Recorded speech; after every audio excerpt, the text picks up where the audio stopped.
నమస్కారం, సుఖీభవకు స్వాగతం. ఈ రోజు సుఖీభవలో ఆయుర్వేదంతో మలబద్ధకం మాయం, జపాన్ చిన్నారుల ఆరోగ్య రహస్యాలివే. మోకాళ్ళ నొప్పులు, మోకీళ్ల మార్పిడి, కిడ్నీల్లో రాళ్లతో బాధపడుతున్నారా? ఇంకా హెల్త్ టిప్. సీజన్ మారినప్పుడల్లా కొన్ని రకాల ఆరోగ్య సమస్యలు మనల్ని బాగా ఇబ్బంది పెట్టేస్తూ ఉంటాయి. మలబద్ధకం అలాంటిదే. ఎండలు మండిపోయే వేసవిలో వేడి, ఉక్కపోతలకు మలబద్ధకం కూడా తోడవుతూ ఉంటుంది. తీవ్రమైన వేడి, డీహైడ్రేషన్ మూలంగా ఒంట్లోని నీరు, లవణాలన్నీ చెమట రూపంలో ధారాపాతంగా బయటకు వెళ్ళిపోతూ ఉండడంతో పేగుల్లో మలం మరింతగా గట్టిపడుతూ ఉంటుంది. దీంతో మలబద్ధకం బాధలు తీవ్రంగా మారుతూ ఉంటాయి. ఓ పట్టాన విసర్జన కాక చాలా మంది ఈ ఎండాకాలంలో బాగా ఇబ్బంది పడుతూ ఉంటారు. అయితే ద్రవాహారాలను ఎక్కువగా తీసుకుంటూ జీవన సరళిలో కొన్ని ప్రత్యేక జాగ్రత్తలు తీసుకుంటే వేసవిలో మలబద్ధకం తీవ్రతను చాలా వరకు తగ్గించుకోవచ్చు. వేధించే మలబద్ధకానికి ఆయుర్వేదం చెబుతున్న చికిత్సలు, పరిష్కార మార్గాల గురించి ఇప్పుడు తెలుసుకుందాం.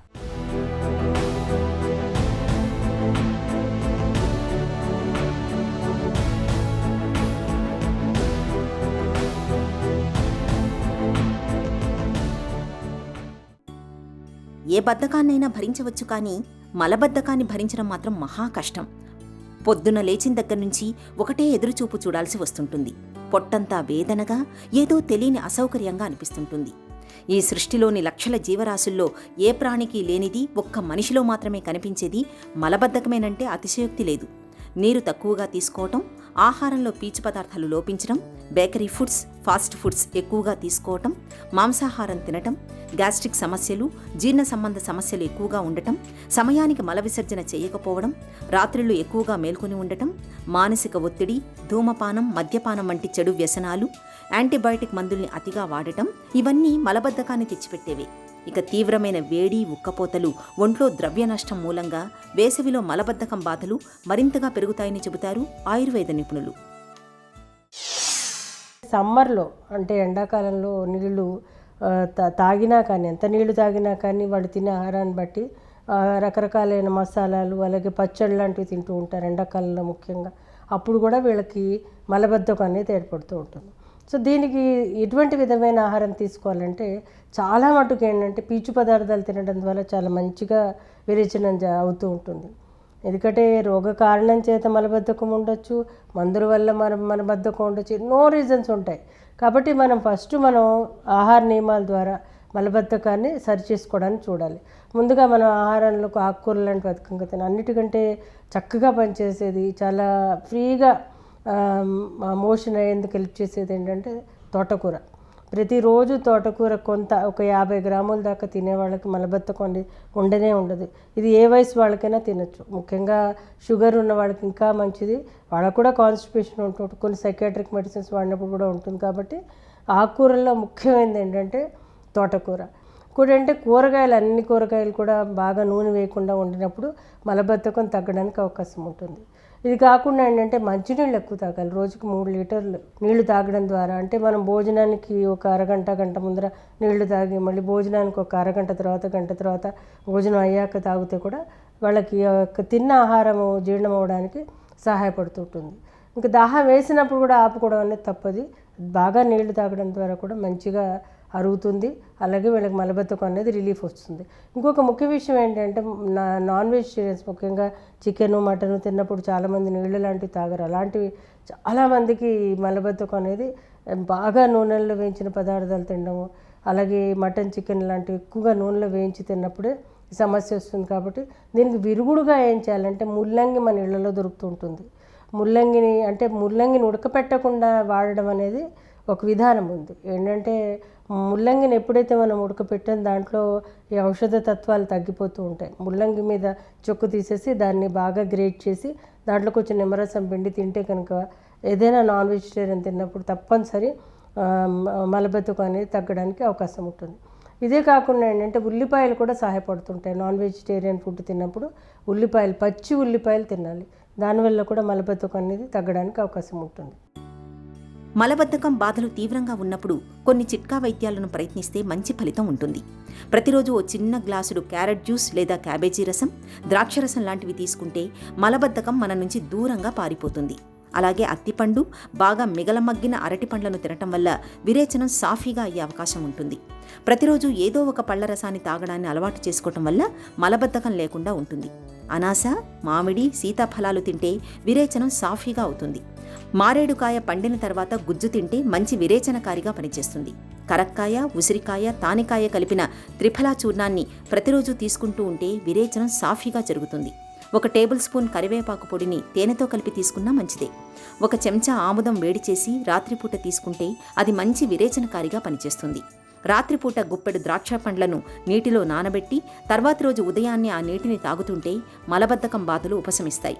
రాత్రి పడుకునే ముందు తెల్లారి లేచిన తర్వాత రాగి చెంబులో నిల్వ ఉంచిన నీరు తాగడాన్ని అలవాటుగా మార్చుకుంటే మలబద్ధకం అనే సమస్య ఉండదు. చిట్కాల విషయానికి వచ్చేసరికి చాలామంది చాలా రకాలైనవి ట్రై చేస్తూ ఉంటారు. అయితే అన్నిటికంటే బాగా పనిచేసేది ఏంటంటే కరక్కాయ. ఇది ఏ వయసు వాళ్ళకైనా ఇవ్వచ్చు. అందులో కరక్కాయ పొడి మనకి ఇవాళ మార్కెట్లో దొరుకుతుంది. ఆ కరక్కాయ పొడిని అంటే మన యొక్క శరీరాన్ని బట్టి ఏ రోజు మనం ఆహారం తింటున్నారో ఆ ఆహారాన్ని బట్టి మనం తీసుకోవాలి. కానీ ఎక్కువ తక్కువ తీసుకుంటే మళ్ళీ ఒకసారి లూజ్ మోషన్ అవ్వడానికి అవకాశం ఉంటుంది. కాబట్టి ఎవరికైతే మలబద్ధకం ఉందో వాళ్ళు రోజు అంటే ఆ రోజు మీకు అరగలేదు అనిపించినప్పుడు, సాఫీగా మలం విడుదల అవ్వలేదు అనుకున్నప్పుడు మీరు 1/2 చెంచాడు కరక్కాయ పొడిని గోరువెచ్చటి నీళ్ళలో అంటే 1 అరకప్పుడు నీళ్ళలో భోజనం చేశాక రాత్రి తీసుకుంటే కనుక మర్నాడు పొద్దున మీకు సాఫీగా మోషన్ అవ్వడానికి అవకాశం ఉంటుంది. అదేవిధంగా కొంతమందికి బాగా అసలు వాళ్ళకి ఏ తిన్నా కానీ మలబద్ధకం ఉంటూనే ఉంటుంది. అంటే వాళ్ళు హ్యాబిచువల్గా ఉంటారు. వాళ్ళు అలాంటి వాళ్ళకి మనకి ఈసబ్గోల్ అనేది బయట దొరుకుతూ ఉంటుంది. అది రకరకాల ఫ్లేవర్స్లో వస్తుంది. దాన్ని నీళ్ళలో కలిపి తీసుకుంటే లాక్సేటివ్ సుఖ విరేచనం కింద పనిచేస్తుంది. త్రిఫల అనేది మనకి మార్కెట్లో దొరుకుతూ ఉంటుంది. అంటే కరక్కాయ, తానికాయ, ఉసిరికాయ ఈ మూడింటిని సమానంగా తీసుకొని రోజు 1 చెంచాడు రాత్రి భోజనం చేశాక గోరువెచ్చటి నీళ్ళలో కలిపి తీసుకుంటే కనుక చాలా చక్కగా పనిచేస్తుంది. ఇంకోటి సెన్నా లీఫ్ అనేది మనకి మార్కెట్లో దొరుకుతుంది. సెన్నా లీఫ్ అలాగే అజమోదం అనేది దొరుకుతుంది. అంటే వాములో ఒక రకం అజమోదం. దీనిని అలా కరక్కాయని, అలాగే తానికాయని, అలాగే ఉసిరికాయని ఈ 5 ద్రవ్యాలు తీసుకుని సమానంగా తీసుకుని వీటిని గ్రైండ్ చేసి వీటిని పొడి చేసి సుమారు 1 గ్రాము చొప్పున తీసుకుంటే కనుక భోజనం చేశాక సాఫీగా విరేచనం అవుతుంది. ఇది కాకుండా ఆయుర్వేదంలో ఆ యొక్క సమస్యను బట్టి అంటే ఏ కారణం చేత మలబద్ధకం వస్తుంది మనకు తెలియదు కాబట్టి ఒక్కొక్కసారి 4 రోజులు, 5 రోజులు, 6 రోజులు కూడా అవని వాళ్ళు ఉంటారు. అప్పుడు వాళ్ళకి ఏ విధంగా హెల్ప్ చేయాలి? ఎందుకంటే ఫీకల్ ఇంపాక్షన్ అనేది ఏర్పడుతుంటుంది.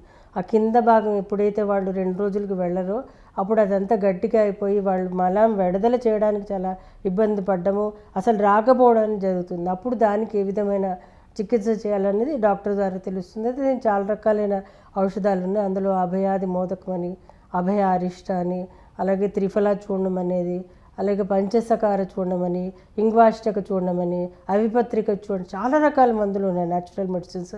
అయితే ఆ యొక్క రోగి పరిస్థితిని బట్టి, ఆ యొక్క అవస్థను బట్టి, ఆ యొక్క వయసును బట్టి ఇవ్వాల్సి ఉంటుంది. మలబద్ధకం బాధలు తీవ్రంగా ఉన్నప్పుడు బాగా మగ్గిన జామ పండ్లను విత్తనాలతో పాటు తీసుకుంటే వాటిలోని పీచు పదార్థం మూలంగా మలబద్ధకం తగ్గే అవకాశం ఉంటుంది. అప్పుడప్పుడు అల్లం వేసి కాచిన టీ తాగడం వల్ల పేగుల్లో కదలికలు చురుగ్గా ఉండి మలబద్ధకం రాకుండా ఉంటుంది. మలబద్ధకం సమస్య రాకుండా ఉండాలంటే మద్యం, మైదాతో చేసిన పదార్థాలు, మసాలా ఎక్కువగా ఉన్నవి, అన్ని రకాల పాల ఉత్పత్తులు, చాక్లెట్ మొదలైన పదార్థాలకు దూరంగా ఉండాలి. పొట్టలో గ్యాసును పెంచే చిక్కుడు, దోసకాయ, క్యాబేజీ, కాలీఫ్లవర్, ఉల్లిపాయ వంటి ఆహార పదార్థాలను ఎక్కువగా తీసుకోకూడదు. ఆహారపరమైన జాగ్రత్తలతో పాటు యోగా, ధ్యానం, ప్రాణాయామం వంటి వాటిని సాధన చేయడం మంచిది. మలబద్ధకం మరీ తీవ్రంగా ఉన్నప్పుడు డాక్టర్ సలహా మేరకు అవిపత్తికర, పంచాష్కర కాయ చూర్ణాలను కొంతకాలం పాటు వాడుకుంటే మలబద్ధకం నుంచి చాలా వరకు బయటపడొచ్చు. హెల్త్ న్యూస్ మీకోసం.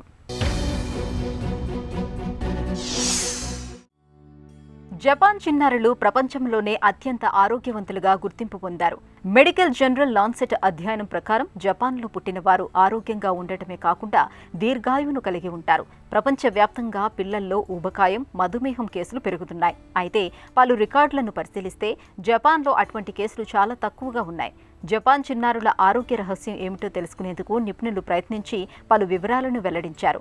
పరిశోధకుల అభిప్రాయం ప్రకారం అక్కడ పిల్లల ఆరోగ్య రహస్యం వారికి పాఠశాలలో ఇచ్చే మధ్యాహ్నపు భోజనం.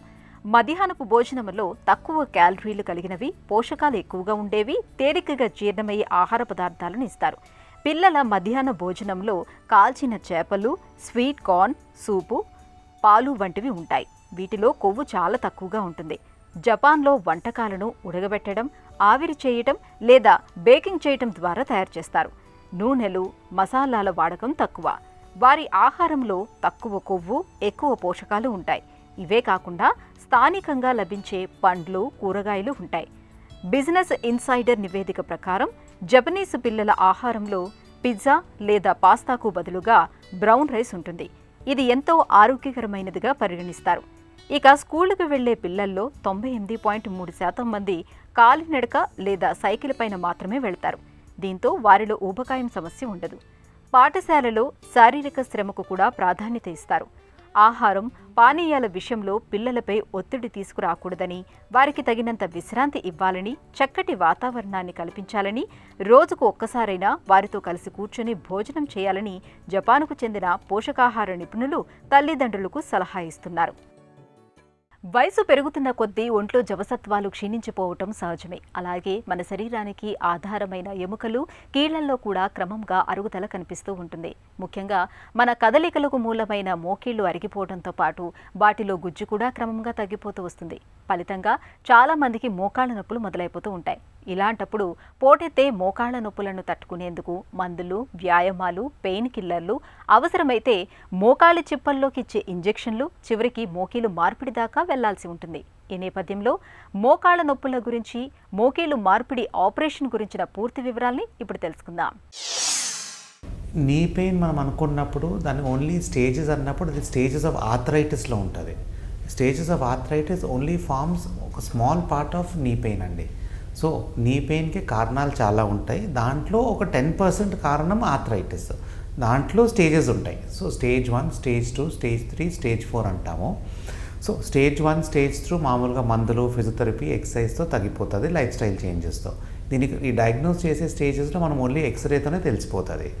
స్టేజ్ 3 ఉన్నప్పుడు ఇంజెక్షన్స్ అవసరం పడవచ్చు, కొంచెం పెయిన్ కంటిన్యూస్గా ఉంటుంది, వాళ్ళ లైఫ్ స్టైల్ చేంజెస్ రావాలా. It is only in stage 4 arthritis when 2 bones మధ్యలో ఎముక రాసుకున్నప్పుడు అప్పుడు మనం నీ రీప్లేస్మెంట్ గురించి ఆలోచిస్తాము. బట్ అగైన్ 90% ఆఫ్ నీ pains is not arthritic pains. అది వేరే కారణాలు ఉంటాయి. కార్టిలేజ్ డ్యామేజ్ ఉండొచ్చు, మెనిస్కస్ డ్యామేజ్ కావచ్చు, లిగమెంట్ పెయిన్స్ ఉండొచ్చు. సో అలాంటి 90% పేషెంట్స్కి సర్జరీ గురించి మనం ఆలోచించే పని లేదు. పర్టికులర్లీ నీ రీప్లేస్మెంట్ గురించి అయితే అవసరమే లేదు. కీళ్ళవాతం అంటే రొమటాయిడ్ ఆర్థరైటిస్, సీరోనెగటివ్ ఆర్థరైటిస్ అవన్నీ ఉన్నప్పుడు కానీ యంగర్ ఏజ్లో కొంచెంసార్లు డ్యామేజ్ అవుతుంది.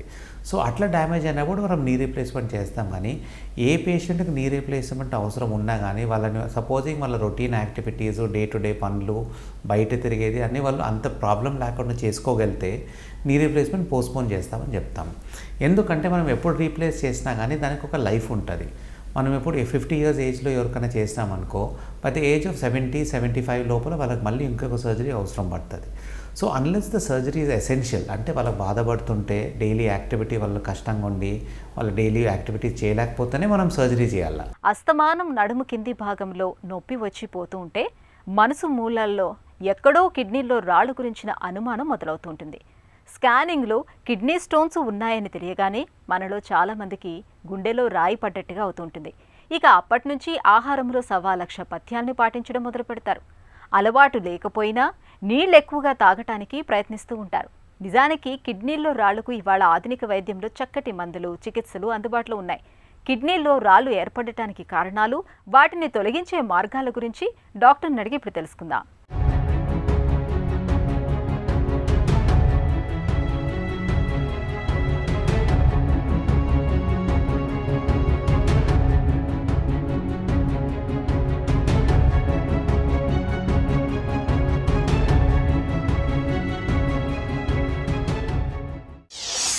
కిడ్నీలో రాళ్ళు ఎలా ఏర్పడతాయి?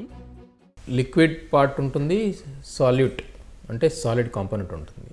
సాలిడ్ కాంపోనెంట్స్లో అన్ని ఎలిమెంట్స్, సోడియం, పొటాషియం, కాల్షియం, ఇవి రకరకాల ఎలిమెంట్స్ ఉంటాయన్నమాట. యూరిక్ యాసిడ్, ఇంకా వేరే వేరే ధాతువులు ఉంటాయి. ఎప్పుడైతే ఈ సాలిడ్ కాంపోనెంట్ సొల్యూట్స్ సాల్వెంట్లో డిజాల్వ్ కావో, యూరిన్లో కరగవో, అంత మోతాదు కంటే ఎక్కువ ఉంటాయో అవి క్లంప్గా ఫామ్ అయిపోయి చిన్న చిన్న గుళికల్లాగా తయారవుతాయి. ఈ గుళికలే ఇంకా ఎక్కువ వాటర్ తాగనప్పుడు, లేదంటే వాటర్లో యూరిన్లో వాటర్ కంటెంట్ తక్కువ ఉండి సొల్యూట్ కంటెంట్ ఎక్కువ ఉన్నప్పుడు ఆ గుళికలో కలిసి ఒక క్రిస్టల్ అనేది స్టోన్ యొక్క ప్రికర్సర్. ఈ క్రిస్టల్ ఫామ్ అవుతుంది. ఈ క్రిస్టల్స్ నెమ్మదిగా గ్రో అయిపోయి ఒక చిన్న 5 mm స్టోన్ ఫామ్ అవుతుంది. ఈ స్టోను అలానే నెగ్లెక్ట్ చేస్తూ పోతే ఇంకొక యాడ్ అవుతూ లేయర్ బై లేయర్ యాడ్ అవుతూ అప్పుడప్పుడు 4 cm 5 cm స్టోన్స్ లాగా కూడా తయారవుతుంది. సో ఎప్పుడున్న ఇంబ్యాలెన్స్ బిట్వీన్ మన ధాతువు కాల్షియం కానీ ఆక్సిలేట్ కానీ యూరిక్ యాసిడ్ కానీ కామన్ ఐటమ్స్, లేదంటే అప్పుడప్పుడు యూరిన్ ఇన్ఫెక్షన్ ఉండి బ్యాక్టీరియా ఒక రకమైన ఎంజైమ్ రిలీజ్ చేస్తుంది, యూరియేజ్ ఎంజైమ్. దీనివల్ల యూరియా స్ప్లిట్ అవుతుంది. దానివల్ల potassium magnesium phosphate stones form అవుతాయి. సో ఈ స్టోన్స్ ఫామ్ అయినప్పుడు వాటర్ కంటే సాలిడ్ కాంటెంట్ ఎక్కువ ఉన్నప్పుడు స్టోన్స్ ఫామ్ అవడం జరుగుతుంది. కిడ్నీలో రాళ్ళు ఉన్నప్పుడు పథ్యాలు పాటించాలా? కిడ్నీలో రాళ్ళు ఉన్నప్పుడు మనకి ఒకవేళ అది ఏ రాయి అని మనకి తెలిసి కనుకుంటే, అంటే ఇంతకుముందు ఎప్పుడన్నా ఆ రాయి మనం టెస్టింగ్ యూరిన్లో వచ్చినప్పుడు కానీ, లేదంటే ఏదైనా ప్రొసీజర్ చేసినప్పుడు ఆ ముక్క తీసినప్పుడు కానీ ఏ రాయి అని మనకి తెలిస్తే, కాల్షియం రాయా, ఆక్సాలేట్ రాయా, లేదంటే యూరిక్ యాసిడ్ రాయనా, లేదా ట్రిపుల్ ఫాస్ఫేట్ రాయా, ఏ రాయో టైప్ తెలిస్తే ఆ సంబంధించిన పథ్యం ఫాలో అవడం వల్ల ఆ రాయిని మనం అవాయిడ్ చేయొచ్చు. జనరల్గా చాలామందికి ఏ రాయి ఫామ్ అవుతుందో తెలియనప్పుడు మనం జనరల్ అడ్వైస్ ఇస్తాం. సో ఈ జనరల్ అడ్వైస్ కింద వాటర్ ఎలా తాగాలి, 2 లీటర్స్ యూరిన్ రోజుకి మనం తయారు చేయగలిగితే, 2 లీటర్ల యూరిన్ మనం రోజుకి 24 గంటల్లో కనుక పాస్ చేయగలిగితే 90% ప్రాబ్లం మనకి సాల్వ్ అయిపోతుంది. ఆ 2 లీటర్ల యూరిన్ రావడానికి ఎంత వాటర్ తాగాలనే దాన్ని బట్టి మనకి ఒక మనిషిని బట్టి ఉంటుంది. ఒక క్లైమేట్, ఏ క్లైమేట్లో ఉన్నారు, ఏం వర్క్ చేస్తున్నారు, ఎంత ఫిజికల్ యాక్టివిటీ, చెమట ఎంత వస్తుంది, ఇవన్నీ ఫ్యాక్టర్స్ ఉంటాయి. సో రఫ్గా 3 to 4 లీటర్స్ మనకి వాటర్ తాగితే 2 లీటర్స్ మినిమం యూరిన్ వస్తుంది. సో ఇది ఒక ముఖ్యమైన సూచన. సెకండ్, కాల్షియం ఎక్కువ మందికి కాల్షియం స్టోన్స్ ఫామ్ అవుతుంటాయి కాబట్టి కాల్షియం ఇంటేక్ మనం గమనించాలి. ఎక్సెస్ కాల్షియం టాబ్లెట్స్ ఎక్కువగా వాడడం కానీ అవాయిడ్ చేయాలి. సోడియం ఏదైతే మనకు ఉప్పులో ఉంటుందో, సోడియం క్లోరైడ్ ఉంటుందో, అది ఎక్కువగా తీసుకున్నప్పుడు అది కాల్షియంని యూరిన్లోకి డిస్ప్లేస్ చేస్తుంది. సో సోడియం కంట్రోల్, మనకి ఉప్పు ఉండే పదార్థాలు, పచ్చళ్ళు, ఇప్పుడు మనకి స్నాక్స్ కానీ సేవరీస్ కానీ, స్టోర్డ్ ప్రిజర్వ్డ్ ఫుడ్స్, మనకి మార్కెట్లో ready to eat fast foods, junk food, ఇవన్నిట్లో కూడా సోడియం ప్రిజర్వేటివ్గా ఉండడం వల్ల ready to eat items, processed foods avoid చేయడం వల్ల కూడా కిడ్నీలో స్టోన్స్ మనకి అవాయిడ్ చేయొచ్చు. నీళ్లు తాగితే కిడ్నీలో రాళ్ళు పడిపోతాయా? కిడ్నీలో రాయి సైజ్ బట్టి, అది ఏ పొజిషన్లో ఉన్న దాన్ని బట్టి నీళ్లతో కరిగిపోతుందా పడిపోతుందా మనం అడ్వైస్ చేయొచ్చు. ఒక చిన్న రాయి అంటే 6 mm 5 mm రాయి ఒకటి కిడ్నీలో కానీ పైప్లో కానీ ఉందనుకోండి, దానికి ఒక ఎక్సెస్గా వాటర్ తీసుకొని 3 to 4 లీటర్స్ వాటర్ తీసుకొని దాన్ని ఫ్లష్ అవుట్ చేసే అవకాశాలు 50% మందికి ఉంటుందన్నమాట. దానికి తోడుగా మనం ఒక ట్యాబ్లెట్ ఇచ్చి ఆ యూరిన్ పైప్ని రిలాక్స్ చేయడానికి మెడిసిన్ ఇస్తే ఈ పర్సంటేజ్ 80%. అంటే 100కి ఈ 6 mm స్టోన్ ఇచ్చిన వాళ్ళలో 80% మందికి మెడిసిన్స్తోని మనం పడేసేయచ్చు. 20% మందికి అది ఏదో కారణం వల్ల ఇరుక్కుపోయింది, పైపు నాజుగ్గా ఉంది. సో ఈ కారణాల వల్ల ఇరుక్కుపోతే కనుక వారికి మాత్రమే యూరిన్ పైప్లో నుంచి మనం స్కోప్ పెట్టి లేజర్ ద్వారా స్టోన్ మనం కరిగించవచ్చు. కిడ్నీలో రాళ్లకు చికిత్స ఎలా ఉంటుంది? కిడ్నీలో రాళ్ళు ఏ సైజులో ఉన్నాయి, దానివల్ల ఏమేం ప్రభావాలు అయినాయి, ఈ 2 ఫ్యాక్టర్స్ మనం గమనించుకోవాలి. చిన్న రాయి పైపులో ఇరుక్కుంది, దానివల్ల ఇన్ఫెక్షన్ లేదు, కిడ్నీ ఫంక్షన్ ఎఫెక్ట్ కాలేదు, బ్లడ్ సివియర్గా రాలేదు, పెయిన్ చాలా తక్కువగా ఉంది, ఒకసారి వచ్చి తగ్గిపోయింది, రాయి జస్ట్ 15 days లోపలే ఉంది, ఇంకా ఎక్కువ రోజులు కాలేదు. ఇలాంటప్పుడు మనం మెడిసిన్స్ ద్వారా మనం ప్రయత్నిస్తే 80% మందికి మెడిసిన్స్తో కిడ్నీ స్టోన్స్ని ఫ్లష్ అవుట్ చేయొచ్చు. పెద్ద రాయి ఉంది, 8 mm 9 mm 1 cm, కొందరికి 2 cm 3 cm రాయి ఉంది, మెడిసిన్స్తో ట్రై చేసినా కరగట్లేదు, కిడ్నీ యొక్క ఫంక్షన్ ఎఫెక్ట్ అయ్యింది, కిడ్నీలో వాపు వచ్చి కిడ్నీలో యూరిన్ తయారు చేసే పవర్ తగ్గింది, క్రియాటినిన్ ఎక్స్క్రీట్ చేసే పవర్ తగ్గింది, కిడ్నీలో పస్ ఫామ్ అయిపోయి జ్వరం వస్తుంది, మాటిమాటికి నొప్పి వస్తుంది, కాన్స్టెంట్ పెయిన్, కంప్లీట్గా యూరిన్ పైపు బ్లాక్ అయిపోయి కాన్స్టెంట్గా, అంటే పెయిన్ తగ్గట్లేదు, ట్యాబ్లెట్ వేసుకుంటే 1 గంట తగ్గుతుంది, తర్వాత మళ్ళీ స్టార్ట్ అవుతుంది. ఈ పరిస్థితులు ఉన్నప్పుడు మనం మెడిసిన్స్ మీద వెయిట్ చేయడం వల్ల ఆ కిడ్నీ ఎక్కువ డ్యామేజ్ అయ్యి ఇంకా ప్రమాదం తప్పితే వేరే జరిగేది ఉండదు. అటువంటి పరిస్థితుల్లో ఆ కిడ్నీలో రాయిని ఒక ఎండోస్కోపీ మెథడ్ ద్వారా కానీ, ఒక హోల్ పెట్టి ద్వారా కానీ 99% మందికి స్టోన్ని మనం కంప్లీట్గా క్లియర్ చేయొచ్చు. కిడ్నీలో రాళ్ళు ఏర్పడకుండా ఎలా నివారించుకోవాలి? జనరల్ అడ్వైస్, కిడ్నీలో ఎవరికైనా ఫ్యామిలీలో ఫ్యామిలీలో ఫాదర్కి కానీ మదర్కి కానీ కిడ్నీ స్టోన్స్ ఉన్నాయంటే మనకు కూడా వచ్చే అవకాశాలు ఒక కొద్ది శాతం ఉంటాయి. సో 2 లీటర్స్ యూరిన్ రోజుకి తయారు చేయగలిగిన వాళ్ళకి కిడ్నీలో రాళ్ళు 99% మందికి రావు. ఫుడ్ డైట్ మనం ఏం తింటున్నాం, కొన్ని పదార్థాలు కాల్షియం స్టోన్స్ తయారయ్యే వాళ్ళకి, కాల్షియం ఆక్సిలేట్ స్టోన్స్ తయారయ్యే వాళ్ళకి ఎక్సెస్ కాల్షియం అవాయిడ్ చేసుకుంటూ ఉండాలి. కాల్షియం సప్లిమెంటేషన్ తీసుకున్నప్పుడు వాటర్ సరిగ్గా వాడాలి. కొందరు స్త్రీలు యూరిన్ ఎక్కువ వస్తుంది, అర్జెంటుగా వస్తుందని వాటర్ అవాయిడ్ చేసి కిడ్నీ స్టోన్స్తో ఫస్ట్ టైం 50-55 ఏళ్ళ వయసు వాళ్ళు స్త్రీలు వస్తుంటారు. వాళ్ళకి మనం ఆ యూరిన్ ఎందుకు అర్జెంటుగా వస్తుందో దాన్ని సాల్వ్ చేస్తే వాటర్ వాళ్ళు సరిగ్గా తీసుకుంటారు. కాల్షియం ట్యాబ్లెట్లు లిమిటెడ్గా తీసుకోవడం, లేదంటే తీసుకున్నా కూడా మనం కిడ్నీలో వాటర్ సరిగ్గా ఇంటేక్ తీసుకుంటే మనం కిడ్నీ స్టోన్స్ అవాయిడ్ చేయొచ్చు. Oxalate stones, calcium oxalate stones ఉండే వాళ్ళకి కొన్ని పదార్థాలు మనం అవాయిడ్ చేయాలి. ముఖ్యంగా టొమాటోస్, గ్రీన్ లీఫీ వెజిటబుల్స్, పాలకూర, తోటకూర, గ్రౌండ్ నట్స్, పల్లీలు, జీడిపప్పులు, coffee, tea, cool drinks, junk foods, మన సాల్ట్, ఓవర్ వెయిట్ ఉంటే వెయిట్ తగ్గించుకోవడం, ఈ రకంగా మనం ఫుడ్ అవాయిడ్ చేయాలి. నాన్ వెజిటేరియన్ ఫుడ్ తీసుకునే వాళ్ళు యూరిక్ యాసిడ్ స్టోన్ కనుక ఫామ్ అయితే కనుక యూరిక్ యాసిడ్ తక్కువ చేయాలనుకుంటే నాన్ వెజిటేరియన్ ఫుడ్ అవాయిడ్ చేయాలి. So general advice 2 litres of urine per day మనం ఎక్స్క్రీట్ చేసినప్పుడు ఇవన్నీ ప్రాబ్లమ్స్ ఈజీగా కంట్రోల్ అవుతాయి. కిడ్నీలో రాళ్ళు ఉన్నప్పుడు పాలకూర, టమాటా వంటి వాటికి దూరంగా ఉండాలి. రోజు మొత్తంలో సాధ్యమైనంత ఎక్కువగా నీళ్లు తాగాలి. డాక్టర్ సలహా మేరకు మందులు వాడాలి. రాళ్ల పరిమాణం ఎక్కువగా ఉన్నప్పుడు అవసరమైతే లిథోట్రిప్సీ చేయించుకోవటం అన్ని విధాల మేలు. ఒక చిన్న చిట్కా మీకోసం. వట్టి వేళ్ళు, కచ్చూరాలు, తుంగముస్తలు ఈ మూడింటిని చూర్ణం చేసి ఉంచుకోండి. స్నానానికి వెళ్లే ముందు 1 చెంచాడు చూర్ణాన్ని బకెట్ నీళ్లలో కలుపుకొని స్నానం చేయండి. ఇలా చేయటం వల్ల వేసవిలో చెమట, శరీర దుర్గంధం చాలా వరకు తగ్గుతాయి.